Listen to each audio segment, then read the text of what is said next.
Ilang estudyante sumugod sa CHED bilang protesta sa nakaambang pagtataas ng matrikula sa PUP.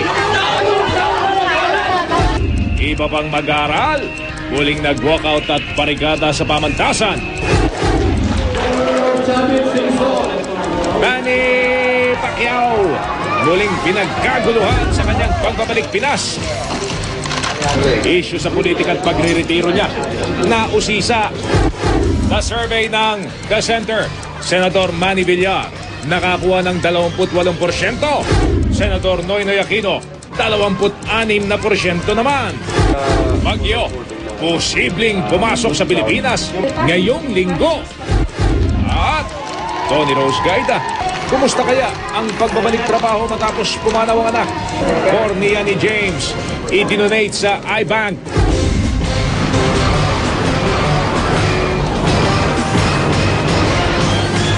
Mula sa GMA Network Center, narito si Mel Chanco, Mike Enriquez. Ito ang 24 Oras.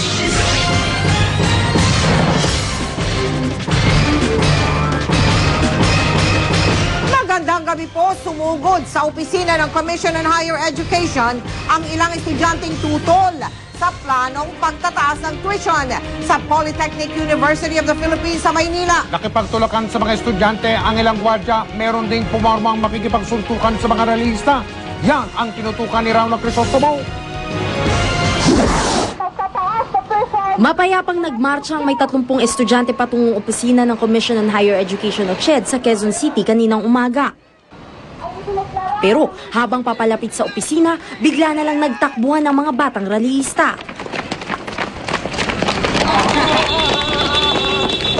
Ang gate ng CHED ang kanilang pinag-initan.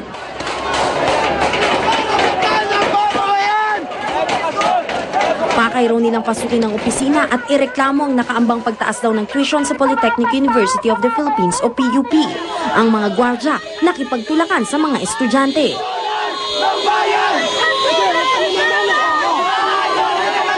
Bandang huli, wala nang nagawa ang mga gwardya.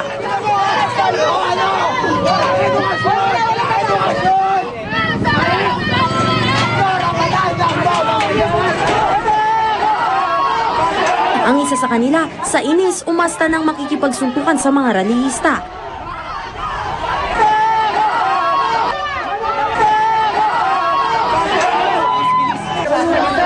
Tinangkapan ng mga rallyista na pumasok mismo sa loob ng gusali. Pero hinarangan na ng mga sofa at iba pang gamit ang pintuan.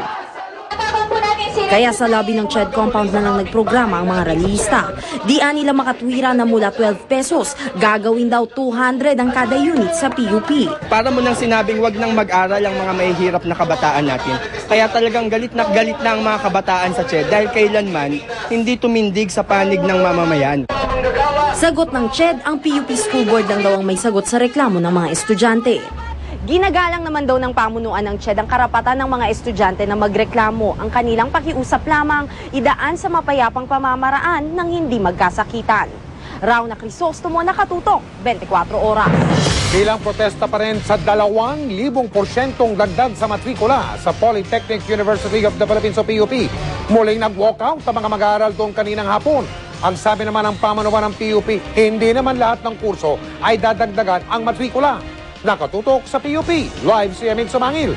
Emil, kamusta dyan? Mike, balik na sa normal ang sitwasyon sa PUP compound sa mga oras na ito, pero nakabantay pa rin ang mga gwardya at pulis matapos muling mag-walkout kanina ang mga estudyante.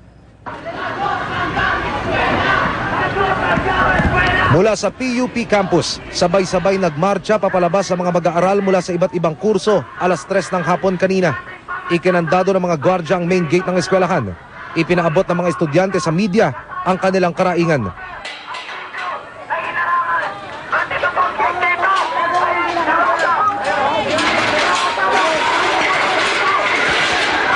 Pwersahan nilang itinulak ang bakod ng paaralan at binarikadahan ang main entrance. Wala nang nagawa ang mga gwardya at pulis. Ang sinasabi po nila, dahil daw po dun sa mga kakulangan ng mga kagamitan sa ating pamantasan. Malinaw po, totoong maliit yung pondong binibigay ng government. Pero malinaw rin po, hindi naman po talaga nagkakaroon ng taunang malaking budget cut. Bahagi ang walkout na ito sa halos araw-araw ng kilos protesta ng PUP students nitong mga nakalipas na araw. Nitong Biyernes, makikita sa cellphone video na ito ng paleparin ng mga mag-aaral at ibato sa school grounds mula sa kanilang mga silid-aralan ang anilay mga bulok nilang upuan at blackboard. Nanindigan silang dapat inuna ng school management na palitan ng mga upuan at pisara bago i-facelift o pagandahin ang bakod at entrada ng PUP. Sagot ng PUP management, hindi lahat ng kurso ay tataasan ng tuition. 5,000 piso ang tuition hike sa ilang piling kurso sa bawat semester. Intindihin ninyo, 65 to 67,000 ang estudyante namin. Ang budget namin ay 600 million lamang. As compared sa ibang eskwelahan na 30,000 lang, ang kanilang budget ay 6 billion. Saan namin kamay ng Diyos kukunin yung pangangailangan ng PUP, di ba? Inaasahan sa Lunes, ika-29 ng Marso, mapaplansya ng PUP management ang gusot ukol sa tuition hike. Mike?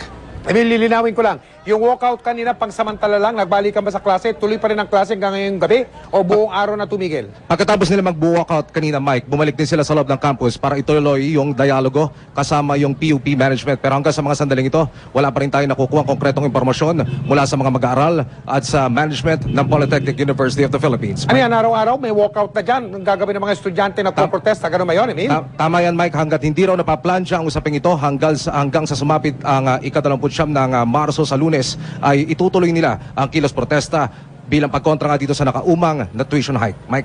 Maraming salamat, Emil Sumangil.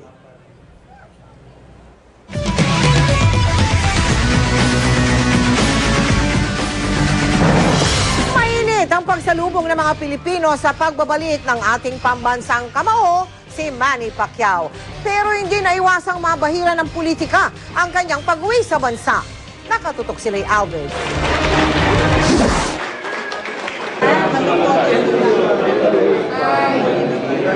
Pasado alas 5 ng umaga, balik Pinas na si pambansang kamao Manny Pacquiao matapos ang matagumpay na laban kay Joshua Clottey. Kasama ni Manny ang misis na si Jinky. Halata ang pagkamiss sa kanila ng mga anak nilang si Jimwell, Michael at Princess. Hindi kasama ang bunsong si Queen Elizabeth na nasa Jensan. At dating DENR Secretary Lito Atienza at dating Ilocos Sur Governor Chavit Singson lang ang mga politikong sumasalubong kay Pacman. Nadagdag kanina si presidential candidate Manny Villar na kapartido ni Manny sa Nationalista Party. Kandidato si Manny sa pagkakongresista ng Sarangani Province. Bago pa ako lumaban kay Clote is handa na yung nakaready na yung pag-start namin ng pangampanya at sa 26 pa naman yung starting ng campaign. So may ilang araw pa ako na makasama yung mga anak ko at makapiling silang lahat, yung pamilya ko. Mula sa airport, malapiestang sinalubong ang pambansang kamao sa New World Hotel. Dito sila nag-agahan ng mga pagkaing ni-request pa raw ni Manny gaya ng tinolang manok. Sandali silang nag-usap ni Senator Villar tungkol sa pagsama ni Manny sa kanyang kampanya. Ano naman kaya ang sagot ni Manny sa patatsada ni dating Pangulong Estrada na natatalo naman daw ang mga kandidatong ine-endorso niya? Fernando po tsaka Jamie, inendorso ko si Jamie, natalo niya si Fernando po. Hindi natin kailangan na ganun. Kailangan natin na ipaliwanag sa tao, ipaliwanag natin kung sinong karapat-dapat. Pagkatapos mag-almusal, nagpahinga saglit si Manny at nakipaglaro sa anak na si Princess na daddy's girl daw. Mainit ding sinalubong sa San Andres, Maynila ang pambansang kamao. Dumaan si Manny sa bahay doon ni dating DENR Secretary Lito Atienza na muling kumakandidato sa pagka-mayor ng Maynila. Paliwanag ni Manny, dati kasi ay Manila City Hall o sa DENR siya dumadaan pag bumabalik siya sa bansa. Pero dahil walang tanggapan ngayon si Atienza, kaya sa bahay siya nito bumisita. Lay Alves, nakatutok, 24 oras. Mga kapuso, seryoso na raw pong pinag-iisipan ni Manny Pacquiao ang pagre-retiro sa boxing. Dahil na rin yan sa hiling na mismong nanay niya na si Aling Junisha. Sinabi niya yan habang nasa biyahe siya sa eroplano habang pabalik dito sa Pilipinas. Ang tumutok doon ay si Lala Roque. Sa aming pagsama sa Team Pacquiao sa eroplano pa uwi ng Pilipinas mula Los Angeles, California. Kapansin-pansing relax lang si Manny. Katabi niya sa eroplano ang asawang si Jinky na nasa business class. Pag upo ni Manny, agad siyang nagbasa ng dyaryo. Tumambad sa kanyang headline sa sports page kung saan nakalagay ang mababang pay-per-view sales sa katatapos lang na laban nila ng Aprekanong si Joshua Clottey. Nung laban daw kasi nila ni Oscar De La Hoya, umabot ito ng 1.2 million hits. Sa eksklusibong panayam ng GMA News, paliwanag ni Manny, hindi raw pwedeng ikumpara ang laban nila ni Clottey kay De La Hoya. Kumpara pangaraw sa ibang mga laban, malaki na rin ang kanilang nakamit sa Pacquiao-Clottey fight. Yung iba nga 300, 250 lang eh. Ako muntik na kulang-kulang 1 milyon. De La Hoya naman yun eh, may pangalan eh. Ayon pa sa chief advisor ni Pacman na si Michael Cons, nakamit din nila ang target nilang hit sa Pacquiao-Clottey fight. As long as we hit over 600,000 pay-per-view buys, it's a success, and Manny will generate extra income. Napag-usapan din ang politika. Ayon kay Pacquiao, magiging abala siya sa kampanya at pag-iendorso sa nationalista presidential bet Manny Villar at maging ang vice-presidente si Loren Legarda. Susuportahan din daw niya ang ama-amahan at dating DNR Secretary Lito Atienza. Pero nang aking tanungin ang disqualification case na kanyang inihain sa kanyang kalaban na si Roy Chong Bian sa pagkakongresista ng Sarangani, tila di ko mamibig ng pambansang kamao. Giit niya, hindi pabor sa kanyang kandidatura ang pagkakapanalo niya sa boxing. Hindi ko ikinukunik yung boxing sa politika. Iba yun eh. Kumbaga sa ang boxing is nagbibigay ng karangalan sa ating lahat. Seryoso rin daw siya sa pag-iisip na magretiro na. Malaki raw bahagi sa kanyang desisyon ang inang si Manang Junisha. Pero magretiro man sa pag-akyat sa ring, hindi raw siya mawawala sa larangan ng boxing. Yung mama ko, makaawa daw siya. Mag-manage ng mga fighters na may potential and then magpo-promote. Bago naman lumapag ang eroplano sa NAIA, nagpunta si Manny sa economy class ng eroplano para kumaway at magpa-picture sa iba pang pasahero. Maging mga staff ng PAL, nagpa-picture din. Lala Roque nakatutok, 24 oras. Hindi raw apektado ang relasyon ng Pangulo at ni Manny Pacquiao kahit pa hindi sila pareho ng sinusuportahang kandidato sa pagkapangulo. Bago mag-courtesy call sa Malacanang, dumaan muna sa Quiapo Church si Pacman para sa isang Thanksgiving Mass. Nakatutok si Cara David.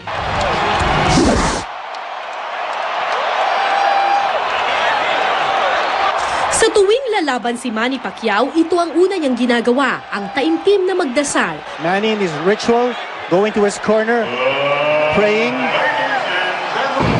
Deboto ng Poong Nazareno si Pacman kaya kanina tulad ng nakagawian, ang Quiapo Church ang isa sa mga una niyang pinuntahan. Isang misa ng pasasalamat ang idinaos para sa pambansang kamao. Ang iba sa atin, kampiyon. Nagpasalamat ang mga pari ng Quiapo Church kay Pacquiao sa inspirasyong binibigay nito sa mga Pilipino at sa patuloy niyang pagiging deboto ng Poong Nazareno. Ani Pacquiao, lahat ng laban niya ay alay sa Panginoon at alay sa bayan. Sa kanyang talumpati, nakiusap rin si Pacquiao na huwag na sanang bahira ng politika ang boxing. Batid ng lahat na may pinapanigan raw siyang presidential candidate at maging siya ay tumatakbo sa eleksyon. Pero iba raw ang Manny Pacquiao sa boxing at iba ang sa politika. Ang hinihiling ko sa lahat, itong boxing ay hindi po kaugnay ang politika dito. Iba po ang boxing. Ang boxing po ay siyang nagbibigay ng karangalan ng ating bansa at karangalan nating mga Pilipino. Ito rin ang issue ng mag-courtesy call si Pacquiao sa Malacanang pagkatapos ng misa. Kahit magkaiba raw sila ng sinusuportahang presidential candidate ni Pangulong Arroyo, hindi raw nito naaapektuhan ang kanilang relasyon. Agaw eksena naman sa courtesy call ni Pacquiao ang apo ni Pangulong Arroyo na si Diggy Boy.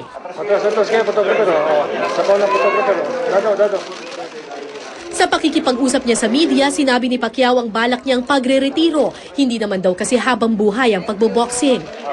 Yung mama ko kasi noon pa nakiusap eh.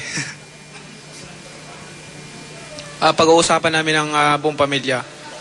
At tulad ng nakagawian, isang cake ang ipinresinta ni Pangulong Arroyo kay Pacquiao. May timbang na 12 kilos ang ginger kaping barako chocolate fondant cake na kulay asul, pula at puti. Sadya raw na pinili ang ko para sa cake. Matapang daw kasi ang kaping barako, singtapang ni Pacquiao pag lumalaban sa ring.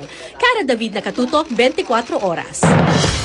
Hindi siyempre kinalimutan ni Manny Pacquiao na mag-motorcade sa lungsod ng Maynila. At gaya ng dati, hiyawan ng fans ang sumalubong sa kanya. Nakatutok si Steve Dailisan. Sa Menjola nagsimula ang motorcade ni Pacman. Sakay ng truck, suot ang asul na long sleeves, kurbata at vest. Inikot ni Pacman ang mga kalye ng Maynila. Halos tumigil uli ang mundo ng mga Manilenyo. Ang mga kalsada, puno ng kanyang mga tagahanga na kanya-kanyang bitbit ng cellphone at digicam para siya'y malitratuhan.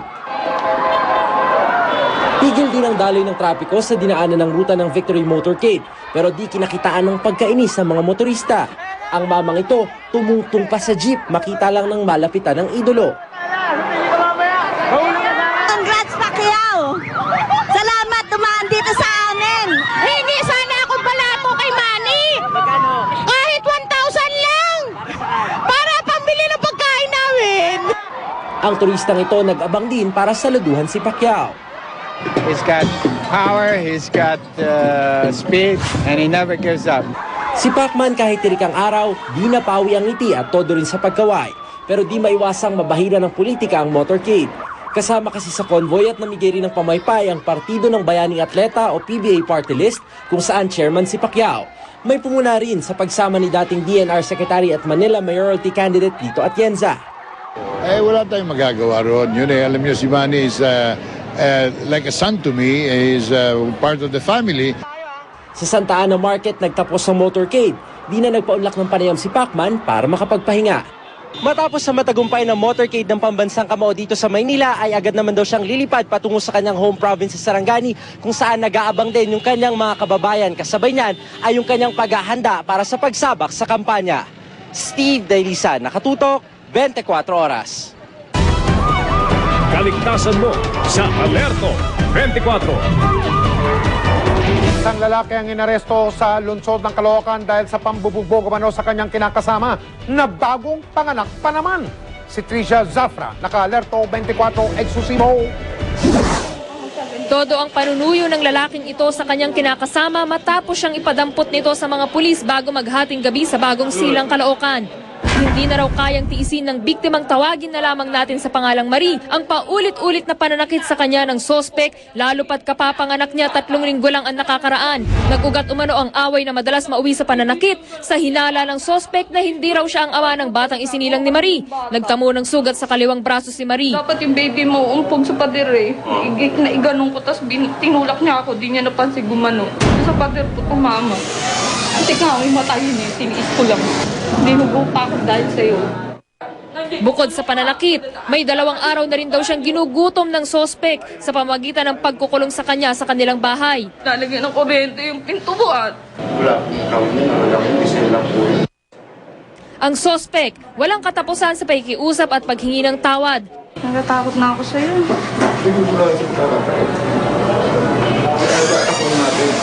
Anak natin ngayon. Kanina Simon, di mo anak. At nang ipapasok na ito sa kulungan, nag-iiyak ang sospek habang di malaman paano lalambingin at kukumbinsihin ng biktima na palampasin ang kanyang ginawa.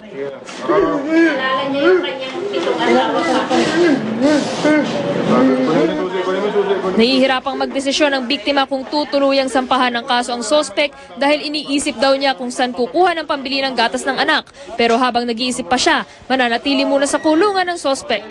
Tricia Zafra, naka-alerto 24. Sa Caloocan pa rin, sugatan ng isang barangay tanod matapos siyang hatawin ng 2x2 ng isang tindero ng sorbetes. Nagbabalik si Tricia Zafra, naka-alerto 24, eksklusibo na naman. Hindi sukat akalain ni Maricris Talia na pupunta siya sa presinto kagabi bilang biktimang nagrereklamo. Tanod kasi ang 46 na taong gulang na si Talia sa barangay 176 Bagong Silang, Caloocan. At karaniwang sila ang rumeresponde sa biktima at humuhuli sa mga sospek. Pero kagabi, sugatan siyang dinala sa pulisya ng mga kasamahang tanod. Para ireklamo si Eric Fortuentes, 24 anyos, ice cream vendor. Di umano, lasing na lasing ang sospek at walang ano-ano'y hinataw ng 2x2 na kahoy ang biktima sa ulo. Pero swerteng nasalag ito ng kaliwang kamay ng biktima dahilan para ito'y mamaga. Ang kahoy na ipinampalo raw, 2 metro ang haba, mas malaki pa sa biktima at sa sospek. Di naman itinanggi ng sospek ang akusasyon. May nag-udyok lang daw sa kanya na gawin ito. Lasing na ako sa medyo napag-udyokan din ako ng di maganda. May nag-utos sa akin na si Roger nga. Nasabi, subukan ko daw yung mga tanod dyan. Ayun talaga nasa puso ko eh.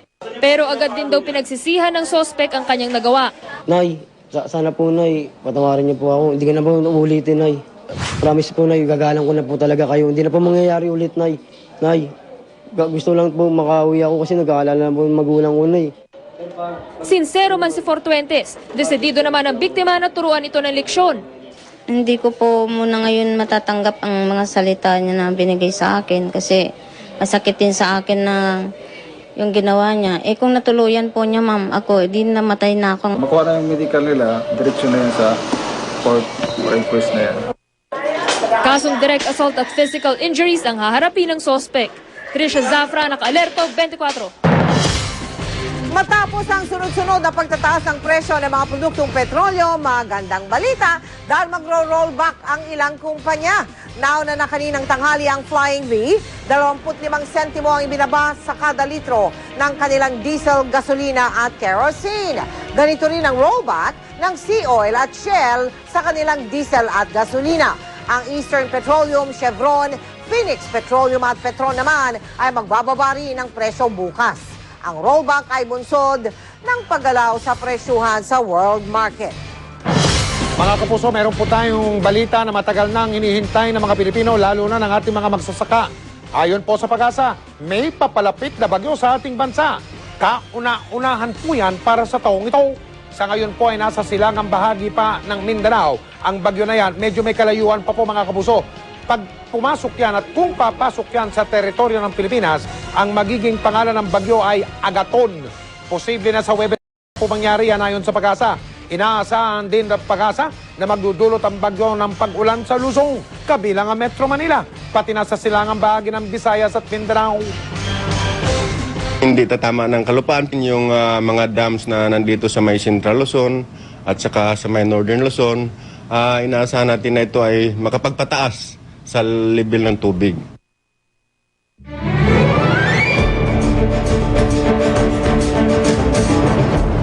Apatapot siyang na araw bago mag-eleksyon 2010, nakakuha si Senador Manuel Villar ng 28% sa pinakabagong survey ng Issues and Advocacy Center o kilala sa pangalang The Center.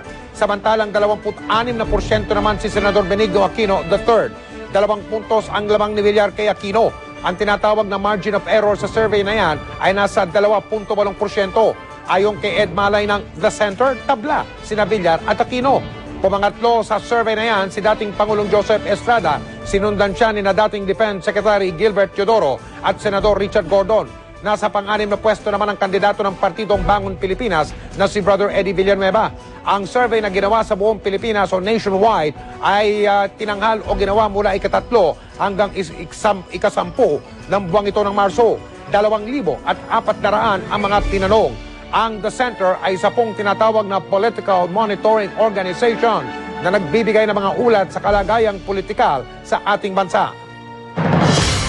Ikinatuwa ni Senador Manny Villar ang resulta ng survey ng Issues and Advocacy Center o tinaguriang The Center. Nagpasalamat si Villar sa anyay suporta at tiwala ng kanyang mga kababayan. Malaking inspirasyon daw ito, lalo pat nalalapit na ang eleksyon. Patuloy raw sila sa pag-iikot para alamin ang mga pangangailangan ng mga tao. Hindi naman nagbigay ng reaksyon ang kampo ni Senador Noynoy Aquino kaugnay sa survey ng The Center. Ayon sa tagapagsalita ni Aquino na si Attorney Edwin Lacerda, hihintayin na lang nila ang resulta ng survey ng social weather stations at ng Pulse Asia. Sinabot ni dating Pangulong Joseph Estrada ang iba't ibang issue na ibinabato sa kanya sa muling pagsabak niya sa eleksyon. Kabilang na riyan ang pahayag ni Senador Noynoy Aquino sa UH Iritan 2010. Ang sinabi noon ni Senador Aquino, hindi dapat binigyan ng pardo na pagpapatawad si ERAP. Nakatutok si Joseph Moro.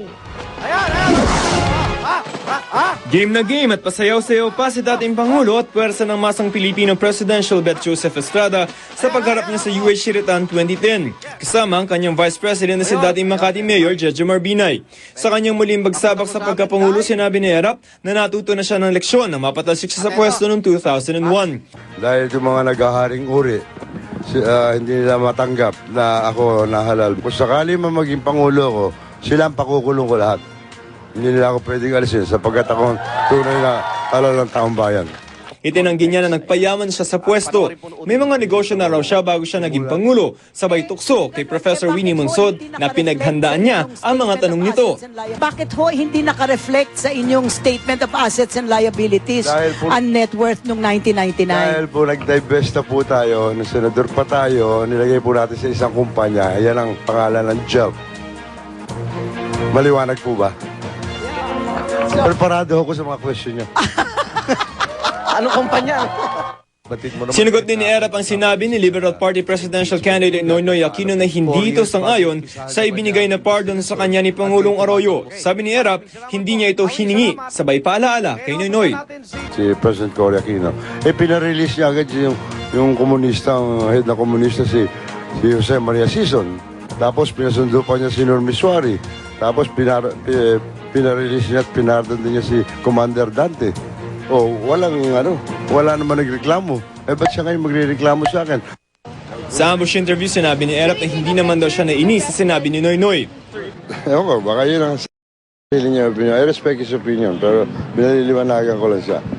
Tugon naman ni Erap sa umunit fatwa na inilabas ni Marawi City Grand Imam Ustaz Jamel Yaya na suportado raw ng Moro Islamic Liberation Front o MILF. Kung magiging Pangulo raw siya ulit, hindi siya mangingimi magdeklara ulit ng gera. Pero hindi raw ito laban sa mga Muslim, kundi sa mga kumakalaban sa gobyerno. Because we have exhausted all remedies for this peace talk for more than 30 years. Ang bisa naman ni Erap na si Binay, sinalaga mga akusasyon na nagpayaman na rin siya bilang mayor ng Makati. Kung meron naman hong patayan yan, matagal na ho kaming inihabla. Mga lumang tugtugin na po yan Joseph Morong, Nakatutok, 24 Oras. Naghain ang motion for reconsideration ng ilang kandidato ng Nationalista Party kaugnay sa pagbibigay pahintulot ng Korte Suprema kay Pangulong Arroyo na magtalaga ng susunod na Chief Justice. Umaasa ang mga senatorial candidates na sina Adel Tamano, Lisa Maza, Saturo Campo, Tutso Ople at ang Kabataan Party List na magbabago pa ang desisyon ng Korte. Nangangamba silang baka mapagdudahan ang kredibilidad ng Korte Suprema sa mga kakaharaping kaso sa mga susunod na buwan gaya ng electoral protest. Bilang kataas-taasang hukuman, importante raw mapangalagaan ang imahe at kredibilidad nito. Daang-daang miyembro ng Philippine Navy at Philippine Marines ang nagsimulang maglayag kaninang umaga. Bahagi po yan ng kanilang operasyon o pagkilos laban sa Abu Sayyaf. Kasama sa tinatawag na send-off ceremony ang ilan sa mga nanalo sa Binibining Pilipinas Beauty Pageant kamakailan. Nakatutok si Dano Tingkungko.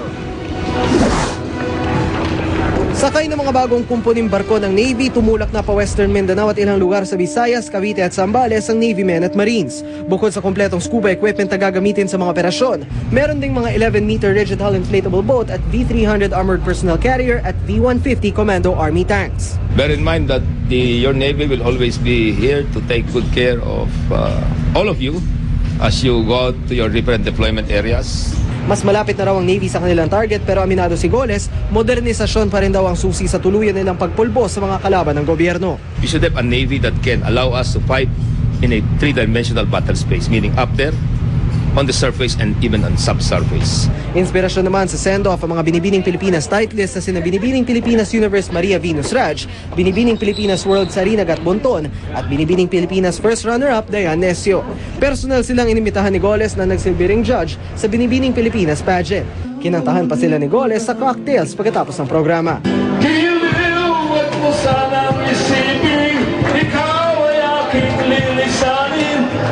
Tuwang-tuwa naman ang mga beauty queen. It's really heartwarming and we feel so happy na at least we're part of the send-off. Proud na proud ako sa kanila dahil sila yung mga tumutulong para sa pag-unlad ng bansa natin. This is our first time to be part of the send-off. It's a privilege. Dano Tingkong, Nakatutok, 24 Oras. Susunod! Pilipinang boksingerang si Ana Hulaton handa na raw ang estratehiya para sa pagtaka nila ni Lisa Brown sa Canada. Richard Gutierrez, paano kaya pinaghahandaan ang pagiging host niya ng Survivor Philippines? Grace Lee, balik na trabaho matapos. Mga kapuso, sa susunod na linggo ay Semana Santa na po. May kakaiba pong Stations of the Cross ika nga dyan sa Menuso ng Zamboanga. Yung mga mamamanata ay aakyat sa matarik na bundok. Ang ilan sa kanila may dala pang krus. Nakatutok si Lia Manyala.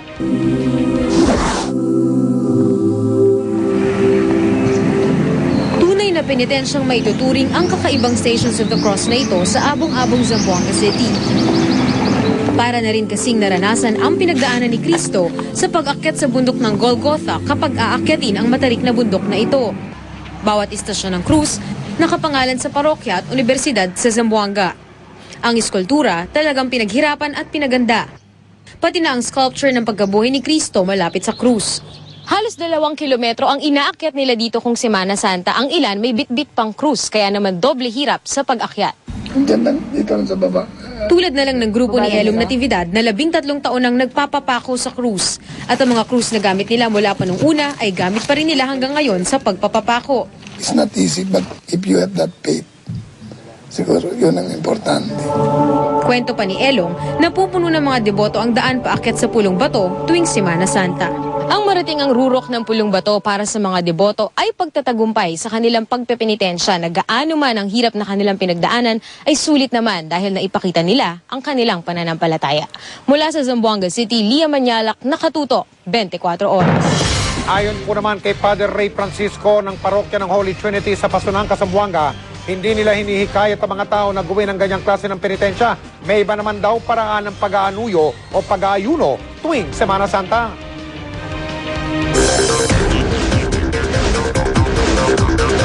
Isang bus ang nagliyab sa EDSA Ortigas kagabi ay si driver. Posibleng sa palyadong linya ng kuryente nagmula ang apoy. Paket sana ng flyover ang bus nang mapansin ng driver na nag-init ang kanyang paanan. Agad namang napababa ang mga pasahero. Ang video ay pinadala ni Demi Cruz Jr.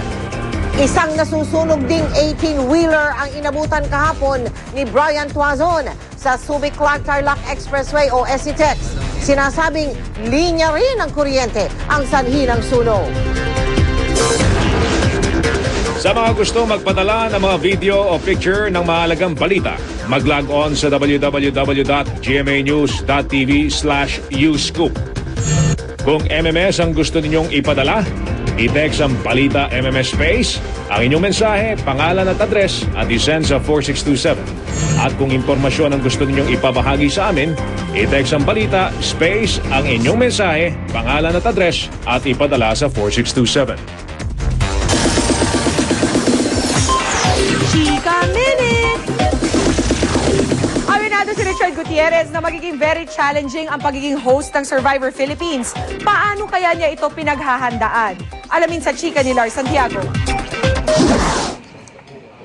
Kung pwede lang hatakin ng mga araw, gagawin daw ito ni Richard Gutierrez. Ganoon siya ka-excited mag-host ng Survivor Philippines. Ever since before growing up, I enjoyed being active, yung mga outdoors, adventure, yun talaga yung gusto ko. Ilang buwan pa bago magsimula ang taping ng Survivor, pero ngayon pa lang, inihahanda na ni Richard ang sarili. Physically, I'm preparing myself. Mentally also, I know it's gonna be hard. And as a host of the Survivor, I have a lot of responsibilities. It's not as easy as it looks. Nagpapasalamat si Richard na makakapag-concentrate na siya sa Survivor, lalo pat wala na ang mga kaso na kinaharap niya. Nitong Biyernes, nagkaroon ng Thanksgiving Mass si Richard at ang Royal Era kung saan dumalo ang abogado ni Richard na si Attorney Henner Asuncion at si GMA Films President Annette Gozon Abrogar. Sabi ni Richard, kahit tapos na ang kaso, gusto pa rin niyang makipag-ayos sa pamilya ng namayapa niyang personal assistant na si Nomar Prado. Until now, willing kami tumulong and of course for the benefit of the kids. I want to talk to them. You know, Richard told me, I keep that offer. I'm still open for that. I want to look after the welfare of the children. That's the kindness of the man. Lars Santiago, nakatutok, 24 oras. Tony Rose Gaida back to work na habang hinaharap ang lungkot sa pagpanaw ng anak. Tutukan niya. Susunod! Bulkan sa gitna ng mga yelo sa Iceland. Sumabog! Sa bansang Iceland, isang bulkan sa gitna ng yelo ang sumabog. Ayon sa mga eksperto, ngayon lang pumutok ang bulkan matapos ang halos 200 taon. Ang pagsabog ay hindi naman sa mismong summit o tuktok ng bulkan, kundi sa isang bahagi kung saan walang gaanong yelo. Kaya wala raw panganib na bumaha ng husto. Daan-daan ang inilikas, kanselado rin ang maraming flight dahil sa kapal ng ibinugang abo. Handa na po ang boksingerang Pilipina na si Ana the Hurricane Hulaton sa kanyang laban kontra kay Lisa Bad News Brown sa Canada. Mapapanood po ang laban na yan sa darating na araw ng linggo. Alas 3 ng hapon dito sa GMA. Nakatutok si JP Soriano. The Hurricane Hulaton. Napahanga ng Pinay World Boxing Champion na si Ana the Hurricane Hulaton ng boxing fans sa buong mundo nang matalo niya noong September 2009 ang matinik na boksingerong si Kelsey Jeffries at masungkit ang IBA Super Bantamweight belt. Champion of the world, Ana the Hurricane Hulaton. Bago matapos ang 2009, nakuha rin ni Hulaton ang WBO Super Bantamweight belt matapos ang matagumpay na laban kay Deborah Biggers. At sa linggo, haharap na naman sa panibagong hamon ng ating kampyon laban sa 4-time world champion na si Lisa Bad News Brown sa Canada. Nagkaroon ng pagkakataon ng local media sa Pilipinas na makapanayam si Hulaton na nasa Canada na ngayon sa pamamagitan ng Skype sa internet. What was your motivation in going into this sport? Ayon kay Hulaton, nasa magandang kondisyon ang kanyang pangangatawan. Ayon sa kanyang coach na si Nonito Donaire Sr., ama ng isa pang kampyon na si Nonito Donaire Jr., masunurin at matahiga raw si Hulaton. It's been great. He's been very tough on me. We have a special game plan and, I look forward to it. Batid ni Hulaton na di pa ganun katanggap sa Pilipinas maging sa Amerika ang boxing para sa mga babae. Pero di raw ito dahilan para di siya magpursige. So whenever I go out there in boxing, I will feel like I'm going to be different. I'm Filipina. I want to represent the Filipino community worldwide and show them that male or female, if you're Filipino, you have a lot of heart. Maging si GMA President, Chairman at CEO, Atty. Felipe Gozon, kinausap din si Hulaton sa Skype. I just want to tell you that we are very proud and we appreciate your choosing our station and for not forgetting that you are a Filipina. On a more serious tone, I want to say that that is what the Filipinos all over the world need. People like you who bring honor, championship. Ang mga boxing at sports analyst, kampanting sa huli, si Hulaton na magwawagi kahit siya raw ang tinuturing na underdog. Meron ding mga konting gulang, no, itong si that's why she's called Bad News Brown, because she brings a lot of problems, no, to her opponent. Ang aking fearless forecast, of course, is either na magkaroon ng knockout o mag-last ng 12 rounds. Kailangan relentless yung attack niya doon at saka yung big fighting heart. Yan, pag dinala ni Ana yan, wala akong duda that she can win this. Around the world, you will see it again on GMA Pinoy TV. Suportahan po natin ang ating kababayan, si Ana Hulaton. JP Soriano, nakatutok, 24 oras. Chika Minute! Nagbalik na sa hosting ng This Is It si Grace Lee. Kahit kumikirot pa ang kanyang braso matapos maaksidente sa South Korea. Makichika tayo kay Nelson Canlas.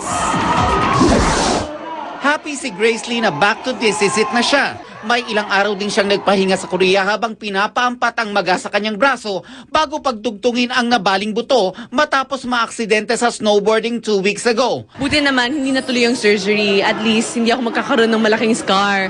Actually, ngayon, the doctors are hoping na the bone will go back to its original position without surgery. Kasi nung nabali siya, hindi naman siya sobrang nahiwalay sa main bone niya. Kahit pagtatrabaho na ang inatupag, todo ingat daw si Grace Lee dahil medyo makirot pa ang kanyang braso. I'm doing better naman. I'm healing. So, I'm just taking it easy. Yeah, still painful. Matagal-tagal pa raw ang gamutan, sabi ni Grace Lee. Pero hindi raw ito makaka-apekto sa kanyang radio show, taping sa Q Channel 11 at sa This Is It dito sa GMA. Kasi may pagka-workaholic ako eh. I really wanted to go back to work more than anything. So, kahit nakaganto, masaya ako at mas nakakalimutan ko ngayong sakit eh. Kasi ngayon, hindi na ako nakakoncentrate sa arm ko. Ang concentration ko, work. Nelson Canlas updated sa Showbiz Happenings. Hindi pa tapos ang chikahan, tutok lang po. Abangan! Mga bride-to-be sa Amerika. Sa bansang Amerika, nagunahan ang mga bride sa pagbili ng mga bagsak presyong gown. Akala mo yung mga nasa karera sila nang buksan na ang shop. Pili rito, sukat doon, at mahigit 2,000 ang gown. Yung iba, tinutulungan pa ng kanilang mga nanay o nobyo para makapili. Sa tindi ng agawan, meron tuloy na sasaktan. Tao ng bargain po yan ang shop sa Atlanta na tinaguriang Running of the Brides. 6 na buwang pinaghandaan ng Canadian boxer na si Lisa Brown ang bakbakan nila ni Ana Hulaton. Ito ang unang beses na lalaban si Brown sa kanyang bansa. Mula sa Toronto sa Canada, nakatutok si James Velasquez. Locked in, huh? Sa loob ng kanyang 10 taong professional career, nakilala ang Canadian boxer na si Lisa Bad News Brown bilang isang road warrior. Lahat kasi ng laban niya ginanap sa labas ng Canada. Ito raw ang nagsilbing hamon at inspirasyon sa kanya para maging mabangis sa ibabaw ng ring, ang talunin ng kanyang kalaban sa teritoryo nito at patahimigin ang mga taga-suporta nito. Ang kakaibang tapang na ito ang dahilan kung bakit siya binansagang bad news para sa mga makakabakbakan. Kaya kahit nalaban siya sa harap ng kanyang mga kababayan dito sa Canada, iisipin pa rin daw niyang dehado siya sa suporta. I think it's about time we get the recognition, and it's been in my hometown. It's on my turf. You know, she's coming in as the hurricane, but after the hurricane, what do you get? Bad news, right? So, you know, when I got that call to fight Anna, I was excited. Sa loob ng 6 na linggo, 80 round na sparring laban sa 10 sparring partner ang tinapos si Brown para paghandaan ang makakalabang Pilipina na si Ana the Hurricane Hulaton. Mataas ang respeto ng kampo ni Brown para sa IBA at WBO Women's Super Bantamweight Champion na si Hulaton na kinikilala bilang pinakamahusay na bata mandirigma sa women's boxing. Pero kumpiyansa silang di makukuha ni Hulaton ang WBA Women's Super Bantamweight title ngayon linggo. Our training was great. Like, Lisa's a workhorse. I don't have to push her to go out and do anything. She's always like, on me, let's go, let's go. 6 na linggong pagsasanay para sa 10 round ng boxing para sa isang pagkakataon na makilala sa buong mundo. Magkakaroon ba ng bagyo sa loob ng ring o magkakaroon ng masamang balita para kay Ana Hulaton? Kung si Lisa Brown ang tatanungin, magugulat daw ang buong mundo ngayon linggo.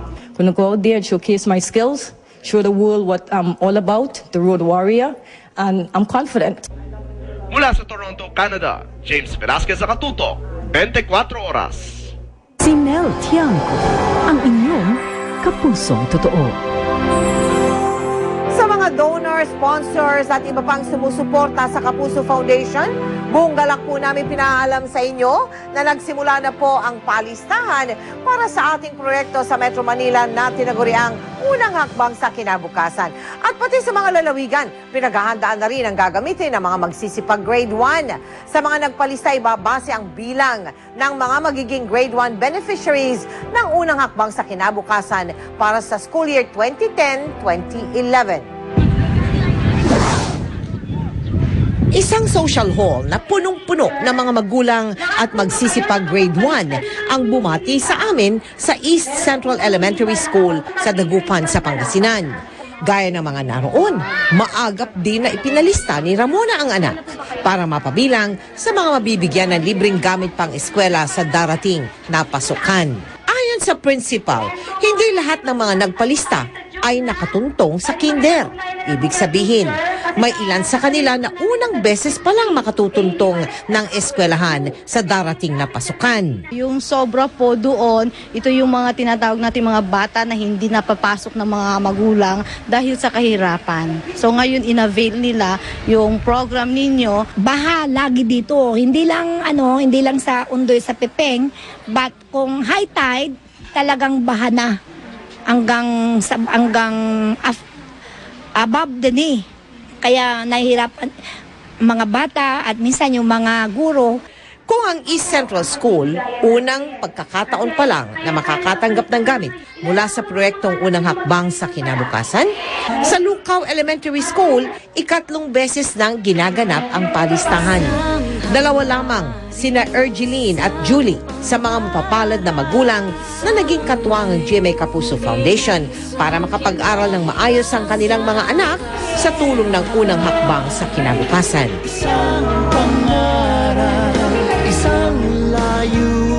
Mga magulang, mahalagang ipalista ang inyong mga anak na magsisipag grade 1 para sa unang hakbang sa kinabukasan. Nakapaskil na po sa mga piling paaralan sa Metro Manila at maging sa Dagupan sa Pangasinan ang schedule ng palistahan. At sa mga nasa iba pang lalawigan, abangan ang palistahan ngayong linggo sa mga piling paaralan sa Luzon, sa Visayas, at sa Mindanao. Samantala, sa mga nais maging katuwang sa proyektong unang hakbang sa kinabukasan, magsadya po sa aming tanggapan Lunes hanggang Biyernes o kaya ay magdeposito sa aming mga bank account, maaari ring mag-donate sa www.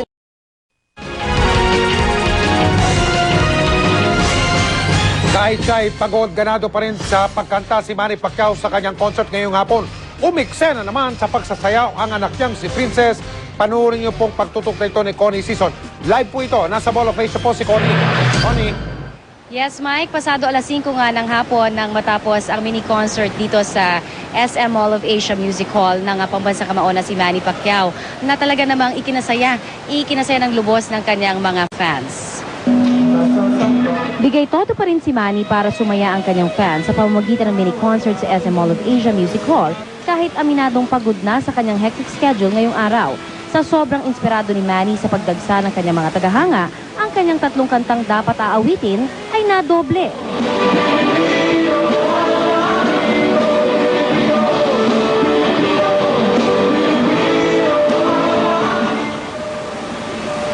Dahil masaya ako dahil talagang mainit ang pagtanggap sa akin ng mga kababayan natin. At sana napasaya ko sila sa mga laban ko sa boxing. Bawat kanta ni Manny bakas ang tuwa sa kanyang mga tagahanga.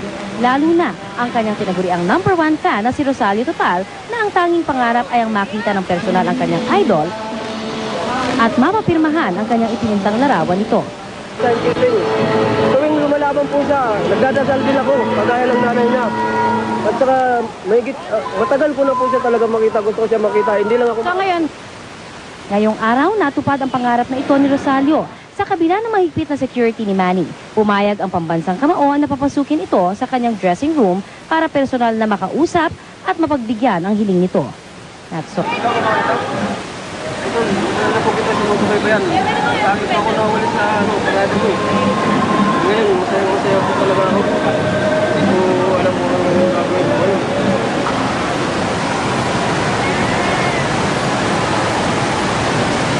Di naman napigilan na mapaluha sa tuwa ni Rosario. Gumaan yung parang nabunutan ako ng tinik at saka yung kabango kanina. Samantala, masaya naman ang may bahay ni Manny na si Jinky sa kanilang pag-uwi sa bansa na wala ng kasabay na intriga. Full support din ang anak ni Manny, lalo na si Princess na talaga namang agaw eksena pa. Maya't maya rin itong sumasayaw kinukuhang mic kay Manny. Suportado rin si Manny ng mga Kapuso Stars naman sa concert at maging ng mga GMA executives sa kanyang matagumpay na pagbabalik.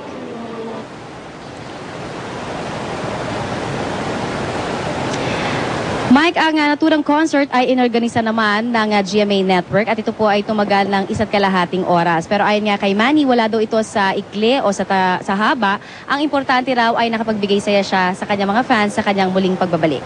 Mike? Maraming salamat, Connie Season. Naghahanda na po ang mga taga San Pedro Kutuod sa San Fernando, lalawigan ng Pampanga. At yun po ay para sa taunang pagpapapapo sa krus. Bukod sa pagbabawal sa mga kandidato na mangampanya, maghihigpit na rin daw sila sa mga dayuhan na gustong makilahok sa tradisyon nila. Nakatutok si June Venero Show. Sa nakalipas na mga Biyernes Santo, dinarayo ang Barangay San Pedro Kutud sa San Fernando City, Pampanga dahil sa pagpapapako sa krus ng ilang deboto. Kanina, sinimulan ang paghahanda para sa taunang tradisyong ito. Kung dati nasa gilid, ngayon inilipat sa gitna ng isang bakanting lote ang tinatawag na burol kung saan isinasagawa ang pagpapapako. We decided na ilipat dito para maluwag tapos para visible sa mga tao. Pagdating ng mahal na araw, mahigpit na ipagbabawal dito sa tinatawag na burol ang anumang uri ng pangangampanya. Walang sisinuhin, mapa-administrasyon man o oposisyon. Nais ng mga organizer na mapanatiling sagrado ang taunang tradisyon. Pinagbabaklas ng mga kawani ng barangay ang mga campaign paraphernalia na malapit sa burol. Pati yung mga poster at tarpaulin ng mga politikong nakakalat sa mga kaling daraanan papuntang burol, tatanggalin. Papayagan na daw ibalik ang mga ito pagkatapos ng mahal na araw. Bawal po. Wala pong mabibigay na leaflets o nagpo-politika dito. Bawal pa. Pinabawal po namin. Hindi lang pangangampanya ang paghihigpitan. Sa kauna-unahang pagkakataon, ang mga foreigner o dayuhan na gustong magpenitensya ay isasailalim sa mahigpit na screening ng komiteng nangangasiwa sa okasyon. Nainsulto raw kasi ang mga organizer sa pagsama sa penitensya noong nakarang taon ng isang foreigner. Nasaksihan mismo ni Councilor Jimmy Lasatin ang umano'y hindi ka nais-nais na pananalita at pagkilos ng banyaga habang nagpepenitensya. Tumatawa lang siya at saka sinasabi that there's nothing into it, parang ganun, na hindi naman dapat ganun. It's not an insult to me, it's an insult to the culture. Pakiusap ng mga organizer, wag naman daw sanang samantalahin at paglaruan ng ibang tao ang isa sa mga tradisyong sumisimbolo sa pananampalataya ng mga Kristiyano. June Veneracion, Nakatutok, 24 Oras. Susunod, Tony Rose Gaida, kamusta na sa kanyang pagbabalik trabaho matapos mamatay ang anak? Tutukan niya dito sa 24. Meron po tayong balita mula sa lalawigan ng Zambales, isang nangihinang dolphin na napadpad sa Pangpang ang nasagip. Sa mga sandaling ito, inaalagaan na po siya ng mga eksperto ang tumuto kay si Romy Garduse ng programa dito sa GMA na Born Wild. Naabutan naming lula ng truck ang isang striped dolphin. Nasadsado na stra nito sa pampang ng Barangay Poblacion North, Santa Cruz, Zambales, dakong alas 5 ng hapon ito nakaraang Biyernes. Pansamantalang nilagay ito sa duyan ng mga local volunteers hanggang sa dumating ang rescue. Itinakbo ito ng mga rescuer ng Philippine Marine Mammal Stranding Network sa isang rescue center. Ito, meron daw na rescue na isang dolphin na nasadsad sa pampang dyan sa Santa Cruz sa Zambales. Silipin natin kung anong kalagayan. Pwede sumakay? Nakalagay sa stretcher ang kawawang dolphin. Sugatan nito at kapansin-pansing impit ang paghinga. So far, ano ng assessment ninyo? Ano ng clinical condition niya? May nag-show na rin po siya ng signs ng dehydration. Tapos medyo matamlay po siya. Hindi siya normal kung gumalaw. Pag hinahandle po siya. Hindi nagkukumiglas. Nilagay siya sa isang duyan para kasi medyo delikado. Kung iwanan siya, baka tumagilid at malunod. Hindi rin tukoy ang dahilan kung bakit nastra ng dolphin. Ibibiyahe ng halos 4 na oras ang dolphin na pansamantalang tinawag na si Joy. Habang tumatakbo, patuloy itong binabasa ng tubig at nilalapatan ng lunas. Paano siya ng plema?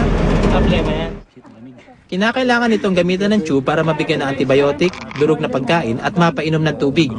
Kinuhanan din ito ng blood sample para masuri sa laboratory. Hanggang sa ngayon, hindi pa rin kayang lumangoy mag-isa ni Joy, kaya't round the clock siyang inaalalayan ng 2 tao para hindi malunod. Nababahala ang ilang eksperto sa pagdalas ng mga kaso ng stranding sa iba't ibang bahagi ng Pilipinas. Usually, makikita mo na animal na to ay may sakit sapagkat kung malakas yan, hindi yan papahawak. Pero as usual, ang sinasabi namin, ang mga ganyan, hayop sa wild, hindi sila magpapakita ng mahina sila. Bagamat hindi nawawala ng pag-asa ang mga veterinaryo na muling lalakas si Joy, hindi pa matiyak kung kaya pa nitong makabalik sa karagatan. Ako si Romy Garduse para sa 24 Oras. Biktima ng computer hacker ang website ni Senador Manny Villar. Ang hacker ay nagpakilala raw na Chris Aquino. Tinitira ang paggamit ni Villar ng mga bata sa kanyang political ad. Imbis na si Villar, ang kapatid na lang daw niyang si Noynoy ang iboto. Ipinost ang mensahe noong Biyernes, kaninang tanghali, wala na ito.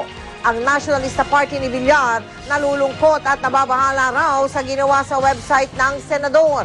Sana raw ang mga ganitong kadesperadong aksyon ay hindi maging pangkaraniwang gawain habang papalapit ang eleksyon. Sa kanya namang text message sa GMA News, sinabi ni Chris Aquino na wala siyang alam tungkol sa pag-hack sa website ni Villar. Chika Minute! Dinonate ng pamilya ni Tony Rose Gaida ang kornea na namatay niyang anak na si James. Kanina back to work na si Tony sa Itbulaga para raw kahit paano ay makatulong ito sa kanya para makamove on. Makichika tayo kay Nelson Canlas. Para kay Tony Rose Gaida, therapy ang trabaho niya sa Itbulaga para mawaglit sa isip pansamantala na wala na ang anak na si James. Biyernes ng madaling araw namatay si James matapos mahulog mula sa ika-4 na palapag ng tinitirahan nilang condo building. Ayoko muna sa bahay. Although everyday pinapasukan ko na yung room, pero ayoko muna palaban yung yung punda niya, yung gano'n kasi nandun pa yung amoy niya.